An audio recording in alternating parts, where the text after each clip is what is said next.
Kembali pada hari ini kita bersyukur kepada Allah Subhanahu wa Ta'ala.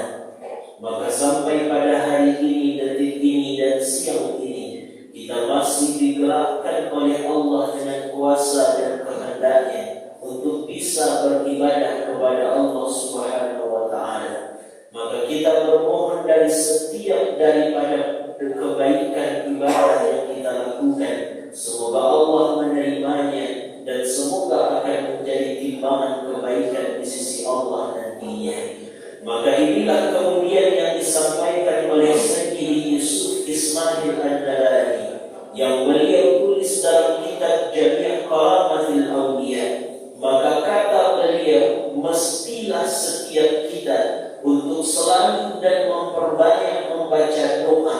Apa doa yang harus dibaca? Allahumma hdini li ahsanil a'mali wa ahsanil akhlaqi. Ya Allah, tunjukilah aku dengan sebaik-baik amal ya Allah dan sebaik-baik akhlak. La yahdi li ahsaniha illa anta. Tidak ada yang menunjuki akan sebaik-baik amal dan sebaik-baik akhlak itu kecuali hanya Engkau wahai Allah. Wa qini sayyil a'mali wa sayyil akhlaqi. Dan lindungilah aku ya Allah dari setiap seburuk-buruk amal dan seburuk-buruk akhlak, karena tidak ada yang mampu menyelamatkan kecuali hanya Engkau wahai Allah. Maka inilah yang disampaikan oleh Sayyidi Yusuf Ismail An-Nalani, memperbanyak membaca doa tadi sehingga setiap ibadah yang kita lakukan, walaupun jauh dari kata sempurna, walaupun terkadang masih banyak kekeliruan dan kesalahan ketidaksempurnaan, tapi dengan rahmat dan kasih sayang Allah, mudah-mudahan Allah akan terima semua ibadah yang kita lakukan. Kemudian salawat dan salam dan lupa-lupanya kita kirimkan kepada baginda Nabi sallallahu alaihi wasallam. Allahumma salli ala sayyidina Muhammad wa ala ali sayyidina Muhammad. Kata Imam Al-Hafiz Asy-Syirazi mengatakan bahwa ketika seseorang berzikir kepada Allah, maka di situ zikirnya boleh saja tidak diterima karena ketidakkusyukannya kepada Allah. Tapi manakala ia berselawat kepada Nabi Muhammad, baik itu ia khusyuk maupun tidak, maka sepanjang lidahnya menyebut nama Nabi, maka di situ Allah akan menerima setiap selawat yang ia baca. Itu pula ungkapan dari Al-Qutubul Makhtum Abdul Fadl Ahmad bin Muhammad At-Tijani. Maka setiap orang-orang yang mendawamkan, orang-orang yang mengistiqamahkan untuk berselawat kepada Nabi dalam setiap harinya, maka insya Allah dengan pertolongan Rasulullah dan juga pertolongan Allah, maka ia wafat nanti dalam keadaan yang husnul khatimah, kata beliau. Ini yang disampaikan oleh Imam Abdul Hasan As-Sazili, bahwa salah satu amalan terbaik di akhir zaman ini adalah memperbanyak berselawat kepada Rasul sallallahu alaihi wasallam. Bapak dan Ibu sidang salat zuhur yang dirahmati oleh Allah, pada hari ini kita akan memulai sedikit mengingat kembali akan sebuah pesan-pesan Allah dan Rasulullah, baik itu di dalam Al-Quran maupun kemudian di dalam hadis Nabi. Dan kita akan mulai dari sebuah kisah yang diceritakan oleh Nabi Nuh alaihissalam. Suatu ketika Nabi Nuh alaihissalam ini pernah bertemu dengan seorang perempuan. Maka perempuan yang ditemui oleh Nabi Nuh adalah seorang perempuan yang sedang menangis dan meratap-ratap. Maka bertanya Nabi Nuh di kala itu, apa yang membuat engkau menangis wahai perempuan? Menjawab perempuan tadi, aku baru saja kehilangan seorang anak perempuan wahai Nabi Nuh. Berapa usianya, kata Nabi Nuh? Masih sangat muda wahai Nabi Nuh. Usia anakku tadi sekitar 300 tahun, kata beliau. Maka berucap Nabi Nuh di kala itu, ketika engkau mengatakan 300 tahun itu masih muda, lalu bagaimana dengan nanti ada umat di akhir zaman yang usianya hanya sekitar 60 sampai 70 tahun? perempuan tadi, adakah kemudian umat yang usianya hanya 60 sampai 70 wahai Nabi? Menjawab Nabi Nuh ada. Bahkan dalam usia 60 sampai 70 itu, dalam waktu yang singkat itu kata Nabi Nuh, mereka umat akhir zaman hanya sibuk dengan urusan dunianya kata beliau. Menjawab perempuan tadi, andailah aku diberikan kesempatan hanya sampai usia 60 sampai 70, maka akan kubangun rumahku di tepi ambang kuburku kata perempuan tadi. Kenapa? Karena begitu singkatnya usia yang Allah berikan. Siapa maksud dari kisah Nabi Nuh tadi? Adalah kita umat Nabi Muhammad.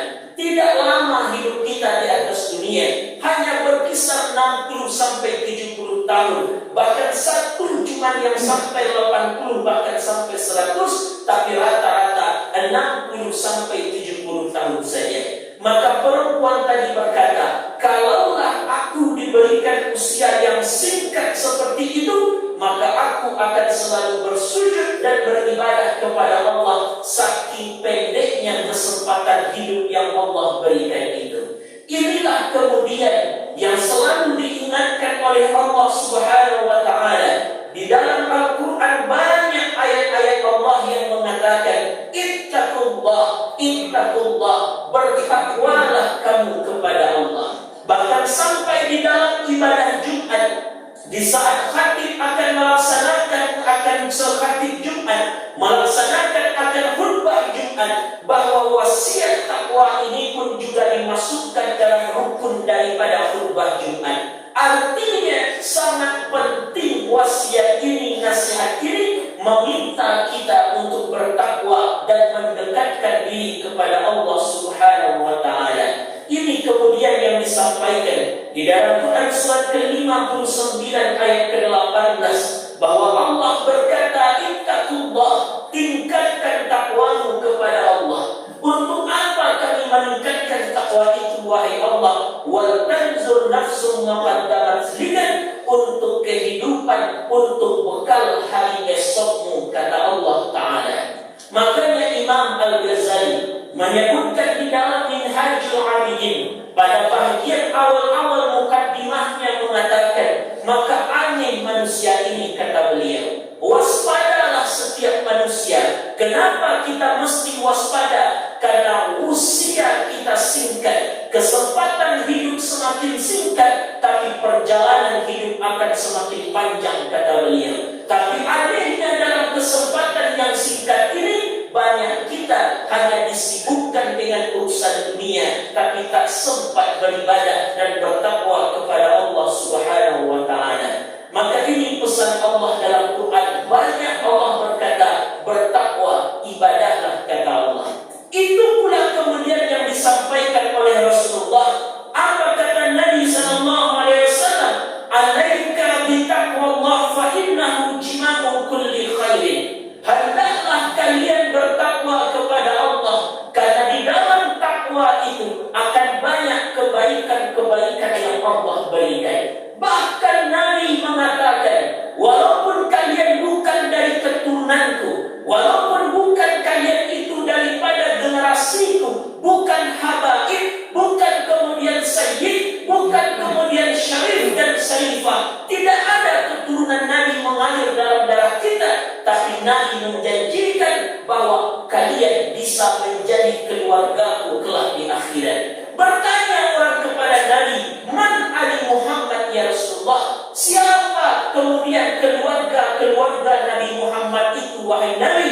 Menjawab Rasulullah, kullu taki, setiap mereka yang bertakwa adalah mereka keluargaku kata Rasulullah. Belum ungkapan Imam Sahal bin Abdullah. Apa kata Imam Sahal? La mu'inu ilallah, tidak ada penolong terbaik kecuali Allah. Wala dalilu illa Rasulillah, dan tidak ada yang maha menunjuki jalan kebenaran kecuali hanya Rasulullah. Wala zada ila taqwa, dan tidak ada bekal terbaik kecuali bertakwa kepada Allah Subhanahu wa Ta'ala. Maka inilah pesan itu sebenarnya Bapak dan Ibu. Ada pesan yang selalu diingatkan, ada pesan pesan yang selalu kemudian disampaikan kepada kita untuk senantiasa meningkatkan ibadah dan takwa kita selama kita hidup di atas dunia ini. Makanya kemudian Allah hadirkan orang-orang bertakwa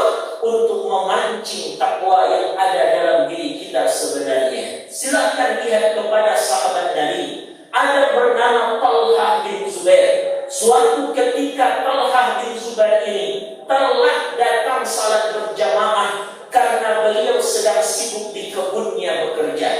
Maka saat beliau sedang sibuk bekerja di kebunnya, yang selama ini beliau tidak pernah tinggal dan telat salat berjamaah, tapi karena sekali waktu beliau terlalu sibuk dengan kebunnya, maka tinggal beliau salat berjamaah. Apa yang beliau lakukan? Beliau sedekahkan kebun itu kepada orang sebagai bentuk rasa menyesalnya. Akibat kebun itulah ia tinggalkan salat berjamaah di rumah Allah Subhanahu wa taala.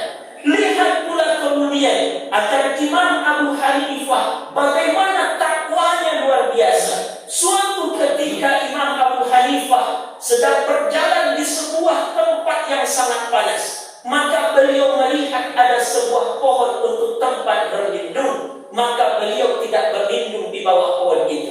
Bertanya orang kepada beliau, "Wahai Imam Abu Hanifah, hari luar biasa panasnya, panas terik luar biasa. Kenapa kau tidak berteduh di bawah pohon itu?" Menjawab Imam Abu Hanifah, "Karena pohon itu kepunyaan dari seseorang yang meminjam uang kepadaku. Maka aku takut," kata beliau, "andai aku kemudian berteduh di bawah pohon itu, aku mengambil manfaat dari pinjaman yang ia pinjam kepadaku," kata beliau. "Maka aku jaga diriku dari hal-hal seperti itu." Lihat kemudian pula agar Imam Abu Yazid Al-Bustami. Suatu ketika beliau sedang menyuci pakaian. Setelah beliau menyuci pakaian, sahabatnya bertanya, "Di mana kita akan menjemur pakaian ini, wahai Imam Abu Yazid? Di rumput-rumput inikah kita akan jemur pakaian?" Menjawab Abu Yazid, "Jangan, karena rumput ini tempat makannya binatang hewan ternak. Kalau kita jemur di rumput itu, nanti terhalang hewan ternak untuk makan rumput, maka kita zalim kepada nanti hewan ternak tadi. Lalu di mana kita akan jemur? Bagaimana kalau kita jemur di pagar itu saja? Jangan, pagar itu punya orang, nanti kita zalim kepada orang tadi. Bagaimana kalau kita jemur di batang kayu pepohonan? Jangan, nanti keberatan daripada pohon kayu tadi patah, maka kita zalim ke makhluk Allah." Luar biasa takwanya Imam Abu Yazid Al-Bustami. Lihat pula kepada Ibrahim bin Adham. Suatu ketika beliau sedang tidur-tidur di Baitul Maqdis. Di saat beliau sedang tidur di Baitul Maqdis, turun dua malaikat sambil berdialog. "Siapa orang yang tidur ini?" kata malaikat. Menjawab malaikat yang satunya, "Inilah orang yang derajatnya sedang turun di hadapan Allah Subhanahu wa taala." Apa penyebab derajatnya turun? Berkata malaikat yang satunya, "Karena ia pernah membeli kurma, tapi tak sengaja kurma itu jatuh tersenggol oleh tangannya. Sementara kurma yang jatuh itu tidak ia kembalikan ke tempatnya, maka itu penyebab derajatnya turun di hadapan Allah." Apa yang dilakukan oleh Imam Ibrahim bin Adham? Beliau bangun dan berjalan dari Baitul Maqdis ke Basrah, Irak, hanya untuk mengembalikan kurma yang terjatuh tadi kepada tempatnya kembali. Luar biasa takwanya Ibrahim bin Adham itu. Kenapa Allah hadirkan orang-orang seperti itu?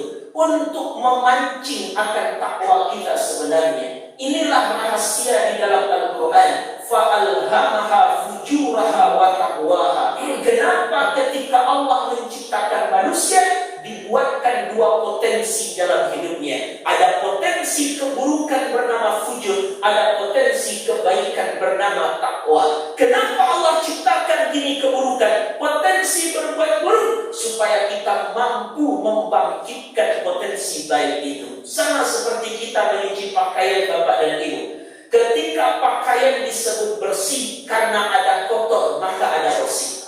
Kenapa sekarang dikatakan bersih? Karena ada lawannya kotor. Kalau kotor tidak ada, maka kalimat bersih tidak akan ada. Maka saat Allah keburukan, maka isyaratnya engkau lihat orang berbuat buruk, maka engkau mesti membangkitkan baik dalam dirimu. Kau lihat orang marah, maka engkau bangkitkan sabar dalam dirimu. Kau lihat orang gini mencela, engkau bangkitkan diam dalam dirimu. Kau lihat orang bermaksiat, berarti engkau suruh untuk taat kepada Allah Subhanahu wa Ta'ala. Tapi apa yang terjadi? Takwa itu mulai memudar hari ini. Takwa itulah yang mulai hilang di kita hari ini. Tidak kita menuduh siapapun, tapi kita semasing-masing merasakan bahwa takwa itu mulai memudar. Apa yang dimaksud takwa? Sebagai penutup, kita ambil ungkapan dari Imam Sahal bin Abdullah, yang paling kuat takwa itu kepada Allah, meninggalkan semua dosa kepada Allah Subhanahu wa Ta'ala. Itulah yang dimaksud dengan takwa yang sesungguhnya. Tapi apa yang terjadi? Orang tak lagi takut berbuat dosa, orang tak lagi takut berbuat maksiat. Terbukti beberapa waktu ke depan akan direncanakannya sebuah konser dari sebuah band pendukung LGBT di sebuah gelora Bung Karno di Jakarta. Siapa yang mengizinkan? Kita umat muslim. Siapa yang mengizinkan? Orang muslim. Siapa yang mengizinkan pemimpin-pemimpin kita? Padahal sudah jelas band tadi adalah band pendukung dari LGBT. Tapi kenapa kita cuma diam? Beruntung kita punya seorang imam besar, beliau Al-Habib Rizik bin Syihab, yang kemudian membuat orang membangkitkan kembali untuk menolak konsep daripada sebuah band pendukung LGBT itu. Dikatakan oleh seseorang, kita tak sebut namanya, apa kata beliau? Biarkan saja band itu manggung di Indonesia, kan tak masalah andai dilihat oleh pemuda dan pemudi. Siapa yang mengatakan tidak masalah? Silahkan cek di Indonesia. Jangankan di Indonesia, di Bukit Tinggi saja dalam 1 bulan sudah tertangkap 8 LGBT beritanya. Dalam 1 bulan tertangkap 11 pasangan yang tidak resmi di Bukit Tinggi. Apakah kita akan diam melihat dosa dan kemungkaran itu? Makanya ini yang diminta oleh Allah. Ketika kita sudah bertakwa, maka ada tugas kita satu lagi, yaitu wa tanhauna 'anil munkar, bersama menolak kemungkaran supaya negeri kita diselamatkan oleh Allah Subhanahu wa Ta'ala. Karena Allah menyebut dalam Quran, wa ma asabakum min musibah fa bima kasabat aydikum. Maka tidak mungkin musibah itu datang kepada negara kita, bangsa kita, kalau bukan karena ulah tangan kita sendiri. Bahkan disebut oleh Ali bin Abi Thalib, "Manuzilal bala ila bil dzambin", tidaklah diturunkan sebuah bala bencana kecuali terhadap dosa yang dikerjakan. Andai kita bapak dan ibu sudah mampu menjaga diri dari dosa, tapi perhatikan sekitar-sekitar kita, ajak mereka untuk bertakwa, cegah mereka untuk berbuat dosa. Salah satunya bangkit melawan LGBT yang rencananya akan diadakan bulan ini di Gelora Bung Karno. Mudah-mudahan kita berdoa, semoga para ulama-ulama kita, para orang-orang yang istiqamah dengan agama ini, akan selalu menegakkan amar ma'ruf nahi munkar. Mudah-mudahan kita berdoa, semoga semua kita, khusus umumnya semua penduduk Indonesia, semakin bertakwa kepada Allah. Andai takwa itu sudah ada, lau anna ahlal qura amanu wattaqau lafatahna ala barakatin minas samai wal ardh. Maka andai penduduk satu bangsa dan negeri sudah bertakwa, maka dijanjikan keberkahan akan diberikan kepadamu, kata Allah Subhanahu wa Ta'ala. Inilah bekal terbaik yang harus kita ingat dan kita siapkan, yaitu takwa, kata Allah. Kenapa? Karena singkatnya waktu hidup di atas dunia, padahal perjalanan masih panjang yang akan kita tempuh setelah ini. Mudah-mudahan bermanfaat. Kembali bagi kami yang menyampaikan, al-faqih Allah, Allahumma salli ala Sayyidina Muhammad